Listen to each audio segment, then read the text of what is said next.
আমাদের বিদেশে কোনো ঠিকানা নাই। সেই জন্যই বিএনপি বলে থাকে প্রথম বাংলাদেশ আমার, শেষ বাংলাদেশ। আমাদের লক্ষ্য হচ্ছে বাংলাদেশের মানুষের ভাগ্যের পরিবর্তন। আমাদের লক্ষ্য হচ্ছে বাংলাদেশের ভাগ্যের পরিবর্তন, কারণ আমাদের সকল ক্ষমতার উৎস বাংলাদেশের জনগণ।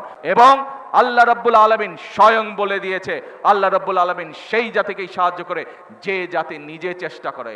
প্রিয় ভাই বোনেরা, আমাদের বাংলাদেশের আশেপাশের অনেক দেশ, আমরা যখন 1971 সালে স্বাধীনতা লাভ করছি, সেই সময় অনেক দেশ আমাদেরই মতন ছিল, কিন্তু বিগত 50 বছরে তারা পরিশ্রম করেছে এবং তারা তাদের দেশের চেহারার অবস্থার পরিবর্তন করেছে, তারা তাদের মানুষের ভাগ্যের পরিবর্তন করে গিয়েছে। তাহলে তারা যদি পারে, আমরা কেন পারবো না? আমরা কি পারবো? কে ভাই বোনেরা, আমরা দেশের মানুষ, এবার দেশের ভাগ্য পরিবর্তন করতে পারবো? কে পারবো? এই আত্মবিশ্বাস আপনাদের আছে? আত্মবিশ্বাস আছে?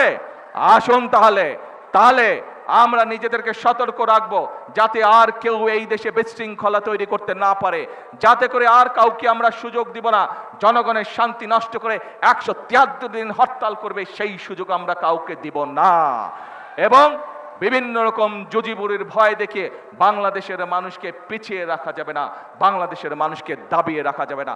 আজকে এই জনসভার প্রতিশ্রুতি হবে সেই প্রতিশ্রুতি, যেই প্রতিশ্রুতির মাধ্যমে আমরা বাংলাদেশের মানুষের ভাগ্যের পরিবর্তন করতে পারবো। আল্লাহ তাআলা নিজেই বলেছেন, আমি তাদেরই সাহায্য করি যারা নিজেকে সাহায্য করে।